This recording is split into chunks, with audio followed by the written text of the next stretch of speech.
So Matthew chapter 24 is more than just a little bit of a challenging read. It's not short, and filled with ideas that we really want to know a lot about.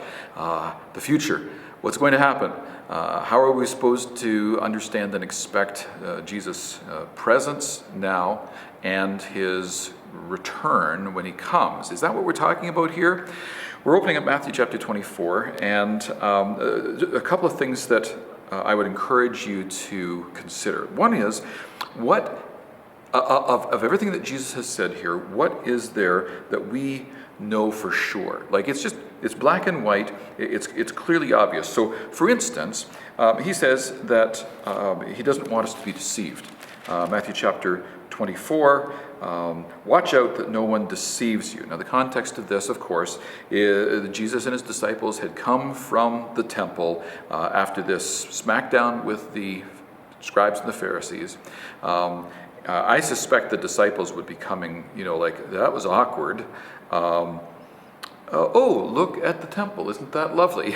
But Jesus is not willing to let a teachable moment pass. And he says, actually, it's all going to be destroyed. And they're like, well, they gather on the slopes of the Mount of Olives, looking across the Kidron Valley to the Temple Mount. And as Jesus is sitting there, his disciples come up to him and say, look, when is this going to happen? What are the signs of your coming and the end of the age going to be? There's a whole bunch of questions around this that are really difficult to understand. Really wonderful Christian scholars have very different opinions about this, but there are some things they all agree on, and I think that's a good starting place for each of us. And one of those would be, Jesus is concerned that we not be deceived, that we be watchful, that we be wise, we be careful.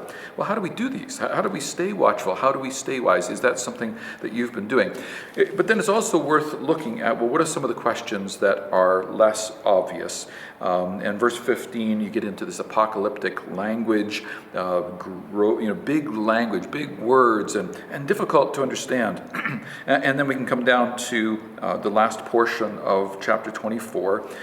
And I think we come back to some language that is kind of accessible, and that is this exhortation from Jesus that we be watchful, we be persistent, we be intentional. He uses the example of the homeowner. If they'd known a thief was coming in the middle of the night, they would have been ready for them. And Jesus is just using it as an analogy to say, be ready.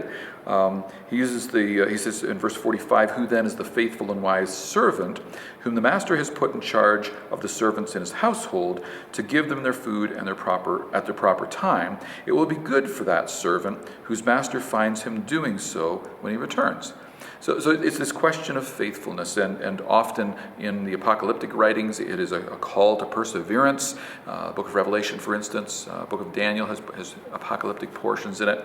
A call to perseverance, a call to be faithful even when things are difficult. I'll invite you to read through, maybe categorize your reading in those three kinds of ways, and I'm hoping that this is just a helpful leg up into reading Matthew chapter 24. Bless you, and bye for now.